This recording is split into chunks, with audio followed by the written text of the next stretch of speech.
İzahlı test 73-cü hissə 5-ci sinif ingilis dili 6-cı sual choose the correct question düzgün sual cümləsini seçin. When does people celebrate Mother's Day? Burada görürük ki people var. People insanlardır. Üçüncü şəxsin cəmidir, amma does işlənir üçüncü şəxsin təki ilə. Abandı, səhvdir. When do people celebrate Mother's Day? Do işlənir, bəli, do işlənə bilər. Celebrate sözünün sonunda S çəkisi yoxdur. Sual cümləsi düzdür. B bəndi doğru cavabdır. Baxaq birisi bəndlərə when people, burada do yoxdur. Do olmalı idi. Ona görə bu səhvdir.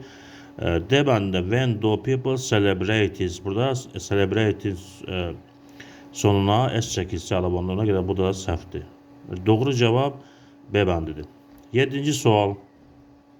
Complete the sentence cümləni tamamlayın. We celebrate Children's Day on. Biz uşaqlar gününü qeyd edirik. Haçan? June 1st. İyunun 1-də. İyunun 1-də uşaqlar gününü qeyd edirik. C bəndi doğru cavabdır. Choose the correct variants. We give presents to poor children.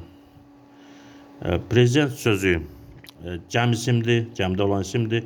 Little işlənir sayıla bilməyən isimlərdən. O little olmaz.